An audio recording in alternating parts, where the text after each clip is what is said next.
পয়গম্বরে আরবি সাল্লাল্লাহু আলাইহি ওয়া আলিহি ওয়াসাল্লাম জমিনের মধ্যে উত্তম আদর্শ নিয়ে আসছেন। রহমতের নবীর আদর্শ দেখে দলে দলে বিধর্মীরা রসুলের হাতে হাত লাগাইয়া কালেমাওয়ালা হয়ে গেলেন। নবী আমার এমন আদর্শ দিয়া গোটা দুনিয়া আলোকিত করেছেন। 7 বছর বয়স হযরতে আলী রাদিয়াল্লাহু তাআলা আন। কয় বছর? 7 বছর থেকে 12 এর মধ্যে, কেউ বলেন 8, কেউ বলেন 10, কেউ বলে 7। এর মধ্যে হযরত আলী রহমতের নবীর হাতে হাত লাগাইয়া কালেমাওয়ালা হয়ে গেলেন। এতদিন ছিলেন হযরত আলী চাচাতো ভাই, এখন হয়ে গেলেন রসুলের সাহাবী। কি হয়ে গেলেন? সাহাবী। কিছুদিন পরে হবেন রসুলের, কথা কয় না, জামাতা হবেন। এর যুবক, কিয়ামতের ময়দানে আল্লাহ যদি জিজ্ঞাসা করেন, যুবক কিশোর বয়সে, অল্প বয়সে কে আমার মুহাম্মদের হাতে ইসলামের ঝান্ডা উঁচু করার শপথ নিয়েছ? সর্বপ্রথম হযরত আলী দাঁড়ায় বলবেন, আল্লাহ আমি। মুরব্বীদের ভিতরে কে আমার নবীর হাতে কালেমার ঝান্ডা উঁচু করার শপথ নিয়েছ? মুরব্বীদের মধ্যে প্রথম যিনি দাঁড়াবেন হযরত আবু বকর সিদ্দিক রাদিয়াল্লাহু তাআলা আনহু। আল্লাহ যদি বলেন নারীদের ভিতরে সর্বপ্রথম আমার নবীর হাতে কালেমার পতাকা উড্ডীন করার জন্য কে শপথ নিয়েছ? কে দাঁড়াবেন? খাদিজা রাদিয়াল্লাহু আনহা। এরে আম্মা জানেরা, এটা হলো নারীদের ক্ষেত্রে, যুবক এবং বৃদ্ধদের ক্ষেত্রে। কিন্তু সমষ্টিগতভাবে রসুলের হাতে প্রথম কালেমার পতাকা উড্ডীনের শপথ যিনি নিয়েছেন তিনি কোন পুরুষ না, একজন নারী, খাদিজা রাদিয়াল্লাহু আনহা। 7 বছর থেকে 12 এর মধ্যে হযরত আলী রসুলের হাতে গেলেন। ও যুবক, তোমার বয়স কত? 25, 26, 30, 35। তোমারে বুঝাইতে বুঝাইতে মা বাবা থেকে শুরু করে মসজিদের ইমাম খতিব, বক্তারা, তাবলীগওয়ালারা এত বুঝাইতেছে 12 মাস, এরপর আমলের কথা শূন্য। আল্লাহ হেদায়েত দান করুন। জিন্দেগি মে বন্দগি তু কার নাহি, जिंदगी में बंदगी तू कर नहीं, जिंदगी बे बंदगी शर्मिंदा है, जिंदगी बे बंदगी शर्मिंदा है। यहाँ हम सब मुसाफिर दिल न लगा,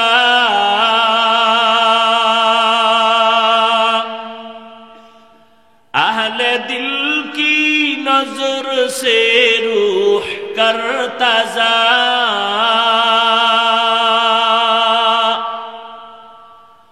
यहाँ हम सब मुसाफिर दिल न लगा,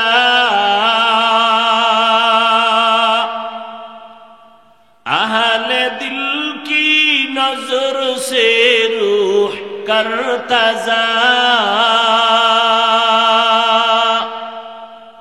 शाह दौलत सब फकीर घर नेक ने है,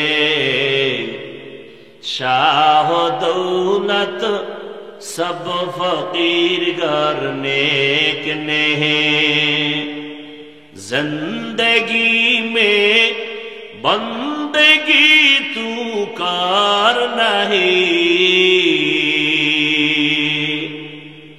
जिंदगी पे बंदगी शर्मिंदा है,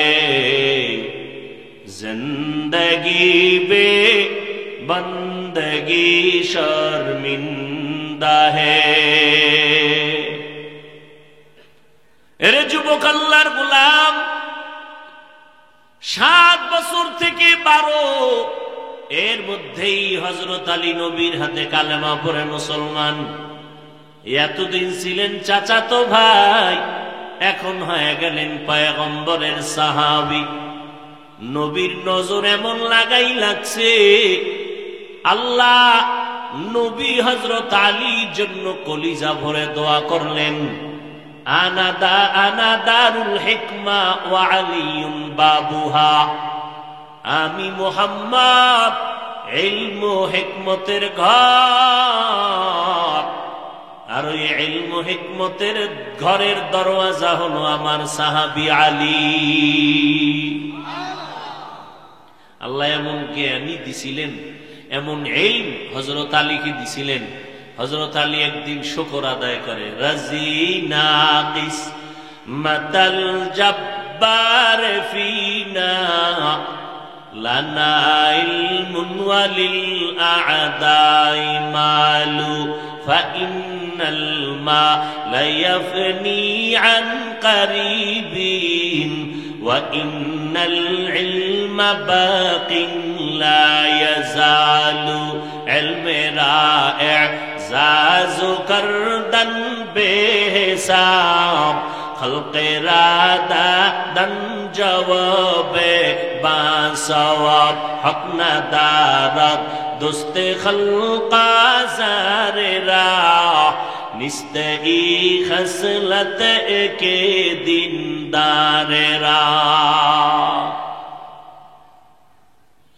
ওমরে ফারুকের খেলাফত কাল চলতেছে রাদিয়াল্লাহু আনহু। একদিন ঘটনা আপনারা জানেন, আমি অনেক জায়গায় বলেছি। ওমর রাদিয়াল্লাহু আনহু খেলাফতের চেয়ারে আছেন, পার্শ্বে হযরত আলী। হঠাৎ করে তার আদালতে একজন নারী এসে দাঁড়ায় গেলেন, খলিফাতুল মুসলিমিন, আমি এক অপরাধী জিনাকারিনী, আমার পেটের মধ্যে একটা অবৈধ বাচ্চা আছে, দুনিয়ার শাস্তিটা দিয়া দেন, পরকালের কষ্ট সহ্য করতে পারবো না, জাহান্নামী হতে চাই না, দুনিয়ায় আমার বিচারটা করে দেন। জিনাকারিনী মহিলা গর্ভের মধ্যে বাচ্চা নিয়ে দাঁড়ায় গেল। ওমর বলে, জল্লাদ রেডি হইয়া যাও এই নারীর বিচারের জন্য।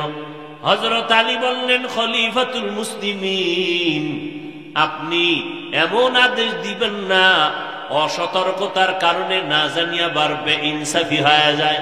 বলে, তা কেমন? কয়, আপনি যদি এখন মহিলাকে হত্যার হুকুম দেন, মহিলার পেটে যে বাচ্চা, মহিলা অপরাধ করেছে, এই বাচ্চার তো কোনো অপরাধ নাই, আছে? এবার ওমর কয়, আলী তাহলে ফয়সালাটা আপনিই দেন। হযরত আলী ফয়সালা দিচ্ছেন। এই আম্মা জান, নির্বিঘ্নে নিশ্চিন্তায় বাড়ি চলে যান, বাড়ি যাইয়া আরামে খাবেন, ঘুমাবেন, কোনো পেরেশানি করবেন না, বিন্দু থেকে বিন্দু পেরেশানি করবেন না। বাচ্চাটা দুনিয়াতে আসার ব্যবস্থা হবে, দুনিয়াতে আসার পর বাচ্চাটারে লালন পালন করায় বড় বানাবেন। এক পর্যায়ে নিজের পায়ে যখন দাঁড়াবে, তখন আপনি আদালতে আসবেন, আপনার বাচ্চা স্বয়ং সম্পূর্ণভাবে চলতে পারবে, একা আপনার বিচার করা হবে, বাচ্চার উপরে কোনো বেইনসাফি হবে না। ওমরে ফারুক রাদিয়াল্লাহু আনহু তৎক্ষণাৎ কয়, লাউলা আলিয়ুন লাহালাকা ওমর, ও আলী, আজকে যদি তুমি এই জায়গায় না হইতা, না জানি আমি বেইনসাফি করেই ফেলতাম, আর আল্লাহ বুঝি আমাকে ধরিয়েই ফেলতেন। আল্লাহ এত জ্ঞান আলীকে দান করেছেন।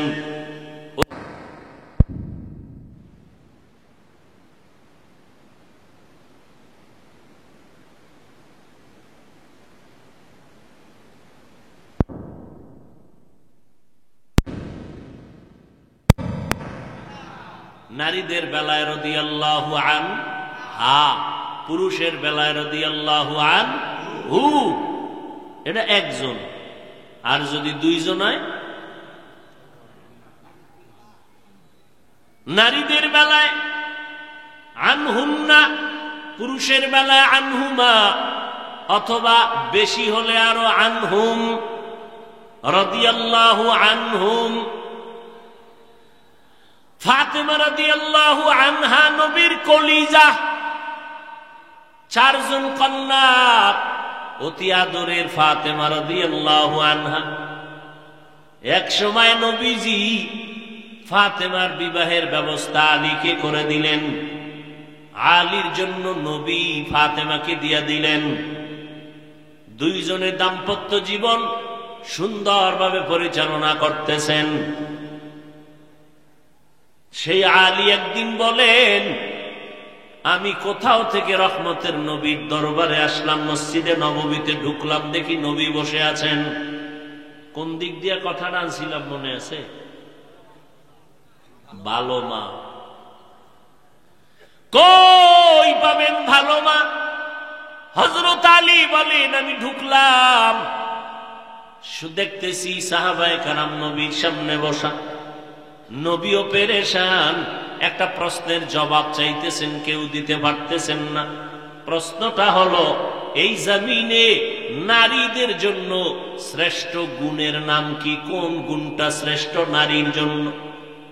নবী প্রশ্ন করলেন, সাহাবায়ে কেরামরাও চিন্তায় পড়ে গেলেন।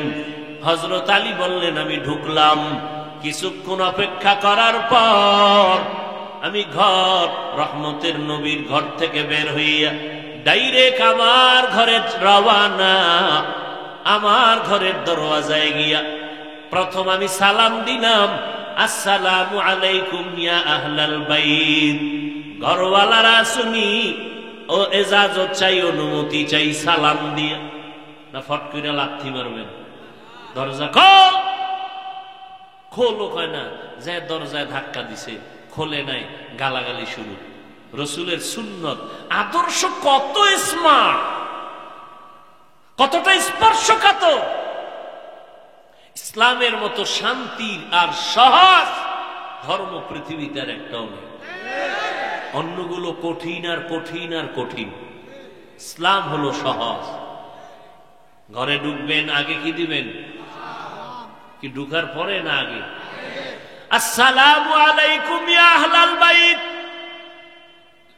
রসুলের সুন্নত, সালামটা একটু জোরে দিও। ঘরের মধ্যে কেউ থাক আর না থাক, সালাম দিও জোরে। কেউ যদি থাকে জবাব দিবে, মানুষ না থাকলে অন্য প্রাণী আছে, তারা জবাব দিবে।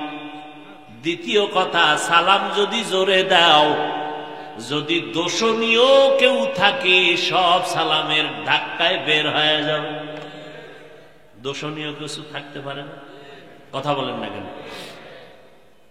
ঘরের ভেতরে দোষণীয় অনেক প্রাণী থাকতে পারে, জিনের সমাগম থাকতে পারে, আরো আরো কত। সালাম জোরে দাও, সালামের বরকতে ঘর তোমার পবিত্র হয়ে যাবে, নাপাক কেউ থাকবে না। আর ঘরে কেউ থাকলেও সালাম দিয়া রেডি হইয়া দরজার সামনে আসবে। হযরত আলী বলেন, রসুলের তরিকায় প্রথম আমি সালাম দিলাম, সাথে সাথে দরজা খুললেন, আমার স্ত্রী জবাব দিলেন ওয়ালাইকুমুস সালাম। দরজা খুলে জবাব দিলেন, আমি ভেতরে ঢুকলাম। হযরত ফাতেমা রাদিয়াল্লাহু আনহা কাজে ব্যস্ত ছিলেন, আমাকে দেখা কাজ বন্ধ, সাথে সাথে আমার পার্শ্বে এসে দাঁড়ালেন। হাল কুরসি জিজ্ঞাসা করলেন, কোথা থেকে আসছেন, কেমন আছেন? বুঝেননি কিছু? এরে আল্লাহর গোলাম, ঘরের মধ্যে ঢুকবেন, সালাম দিবেন, ঘরের আম্মা জানেরা সালামের জবাব দিবেন। এরপরে আম্মা জানেরা দিয়া কাজে থাকলে কাজ বন্ধ, স্বামীর খেদমতের জন্য তৈয়ার হবেন। আর আমগো আম্মা জানগো খবর কি?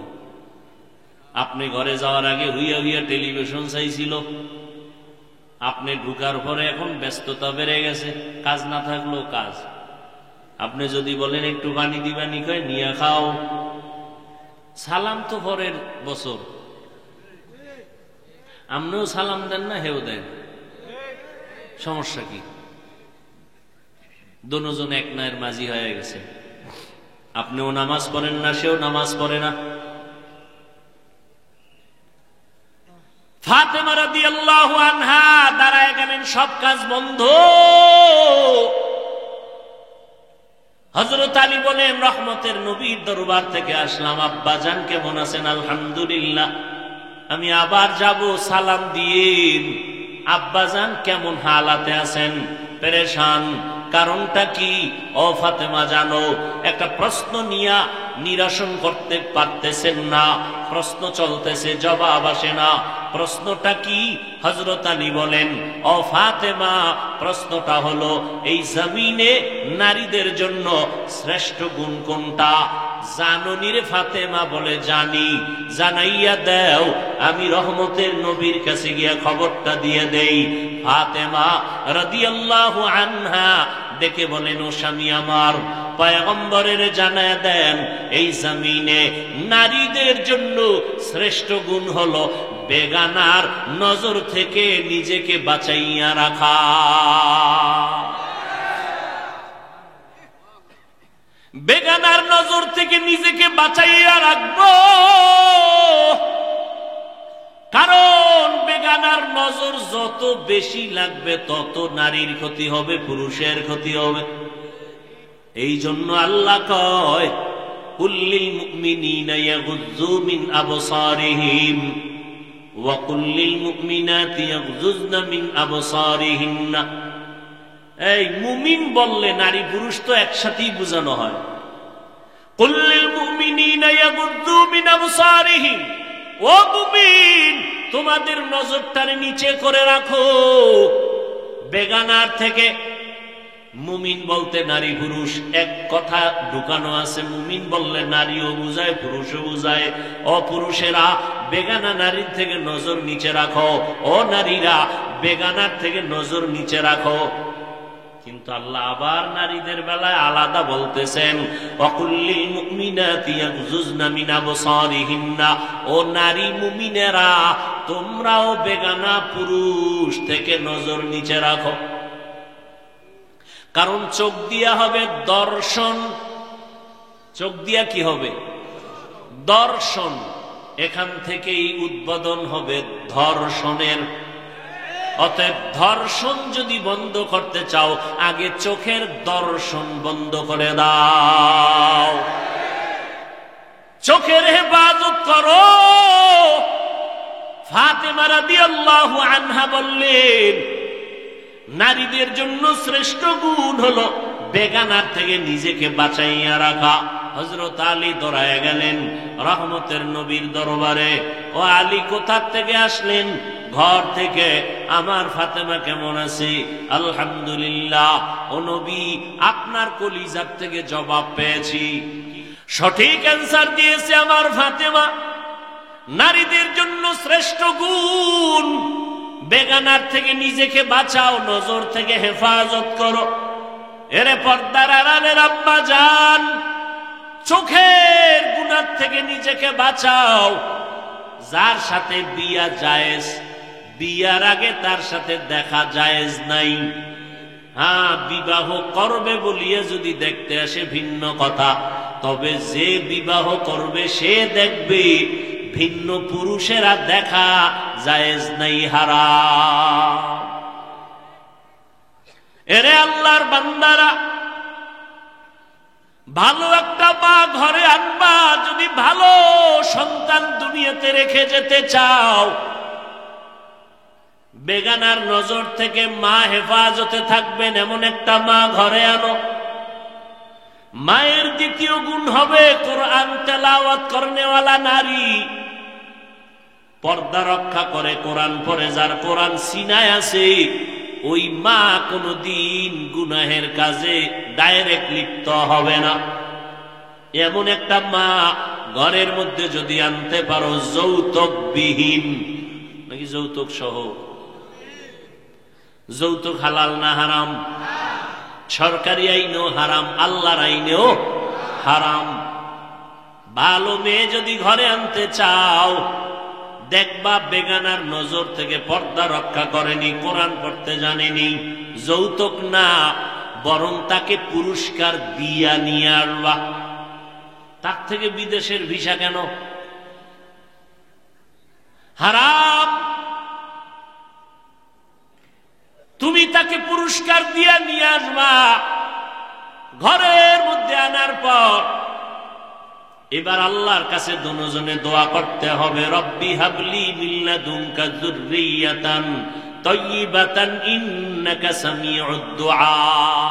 ও আল্লাহ, একটা নেককার সন্তান তুমি দান করিও। আল্লাহ নেককার সন্তান দান করবেন। সন্তানটা গর্ভে আসার পর মা নামাজ পড়বেন, তেলাওয়াত করবেন, দোয়া করবেন। ঘটনা আপনারা জানেন। এ জমিনের মধ্যে মদিনাতুল মুনাওয়ারা থেকে একজন ওয়ালিয়ে কামেল ভারতবর্ষে আসছেন কালেমার দাওয়াত নিয়া, যার দাওয়াতের কারণে ভারতবর্ষে লক্ষ লক্ষ বিধর্মীরা কালেমা পড়েছেন। মায়ের সামনে আনন্দ খুশি প্রকাশ করে। আম্মা জান বলে, এত আনন্দিত কেন? ও আম্মা জান, আমার দাওয়াতে ভারতবর্ষে লক্ষ লক্ষ বিধর্মী কালেমা পড়েছে। মা ডাক দিয়া কয়, বাবা, এটা তোমার কোনো বাহাদুরি না, আমি মায়ের অবদান। এরে পর্দার আড়ালের আম্মা জানেরা, কেউ দুয়া গেল?